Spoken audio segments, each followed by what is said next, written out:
Hello there. Thanks for dropping by. I read a part of my novel, Course Across the Pacific. It tells the story of a young Chinese woman, Nina Huang. She flees the Cultural Revolution. Years later, she's confined to a labor camp and needs to escape again. The following part is about her visit to the labor camp. Nina and Leah waded through the tall grass that led to the wall until they could see the gate of Peach Blossom Camp clearly. Nina then took some photographs of the gate as she tried to imagine what it looked like behind the walls. Just as she placed her camera back in its case, a shout broke out. "Freeze!" A large man carrying a rifle scuttled over to them. Nina froze. Leah gripped Nina's arm and hissed, "What should we do?" "Don't move," Nina whispered, inhaling her fear. "Let's just wait."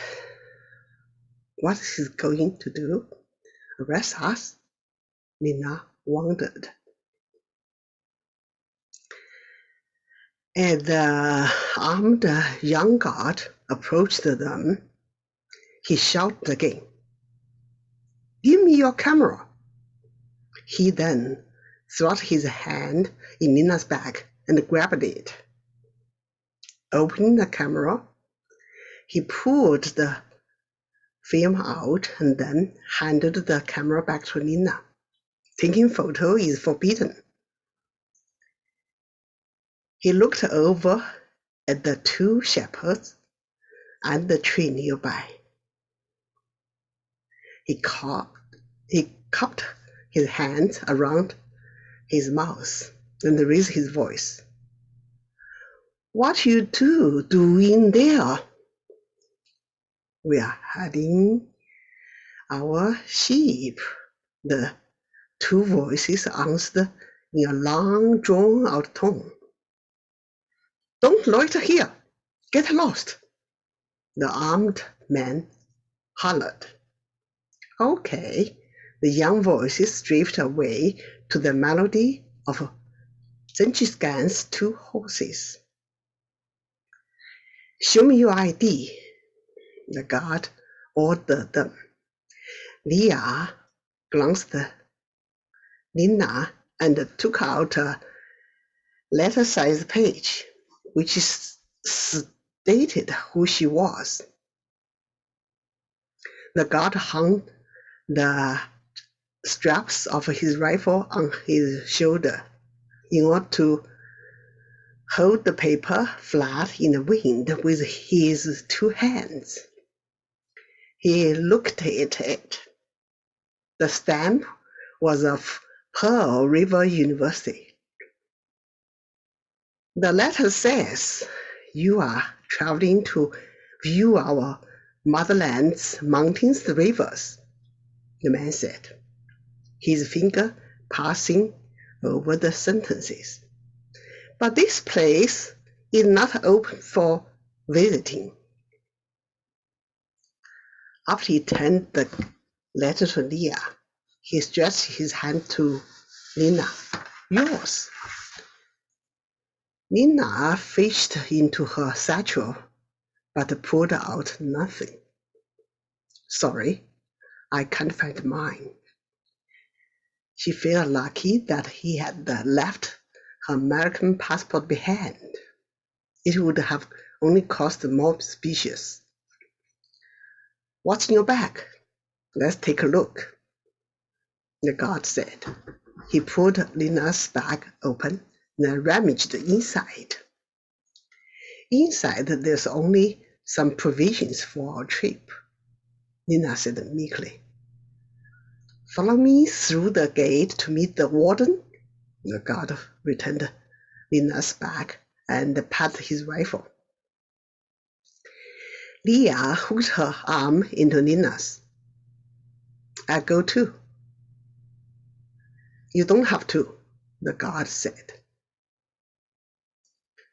"We go together," Nina added firmly. "That's right," Leah said immediately afterward. Their arms linked. They walked toward the gate, the guard with a rifle right behind them. The melody of Zenji's 2 horses vanished, but the lyric still resounded at Leah's ear. But the lyric still resounded at Nina's ear. His 2 horses crossed the hillside. Their manes flow high, no matter comes rain or shine. Zenji's horses never die. The lions calmed her down.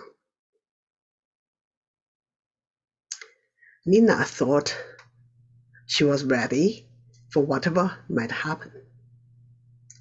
As they passed through the gate, the guard stopped. "Wait here," he said. Then disappeared through a door on the far right side of the building.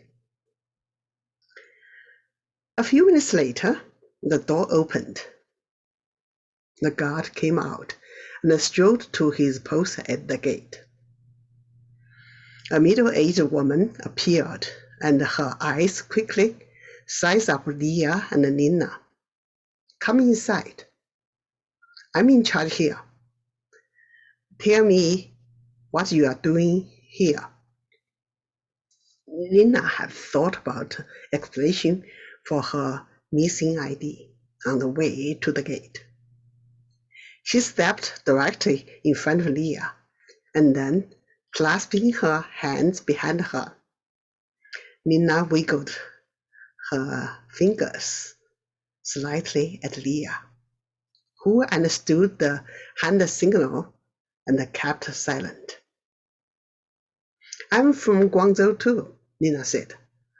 "When we met in Beijing, we decided to come here to do some sightseeing." Nina made her story simple and clear. She lifted her satchel. "I can't find my letter from my work unit. I think I lost it when I bought buns in a food store." "A good excuse," the warden asked.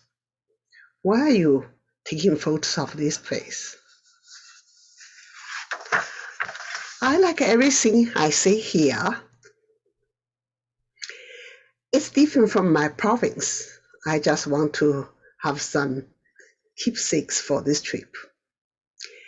"Can you prove it?" the warden said. About taking photos? Nina was confused. "No, I mean about who you are." Then the woman asked, "Do you know the phone number of your workplace? Come on in here." She led the way to a large desk by a window,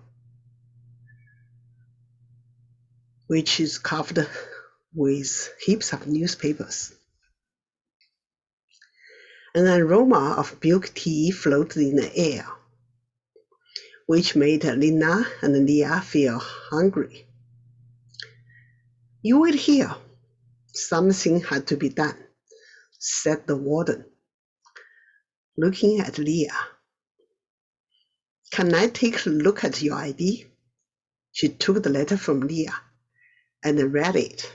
Then she stared at the glasses on Leah's face, nodding. "You are a university student of the Chinese department. You must be a specialist in Chinese." "I'm studying the Chinese language and literature. I'm not a specialist yet," answered Leah. Are you a close friend? Asked the woman. You want to wait for her, don't you? Yes, Leah said. How long do we have to wait? We'll talk about it later. You can eat your food if you have some with you. The woman pulled the door on her right open. She entered and then closed the door firmly behind her. Opening her satchel, Nina took out some buns stuffed with lamb. Let's have our lunch, she said. Right, I'm starving. Leah took out some Chinese pancakes from her handbag. I hope they will let us go soon. I wish, but I don't think so, replied Nina. She suddenly worried about whatever she would. She worried about whether she would be able to catch her airplane to Halifax in 4 days. When he thought about Roger's shocked face when he couldn't find her at the airport, her heart grew heavy. But he didn't want to say anything because he didn't want the warden in the adjacent room to hear her.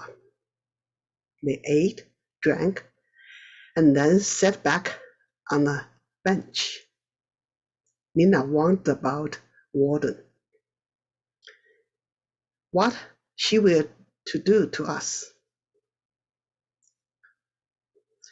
Nina asked herself. That's it. Thank you for listening.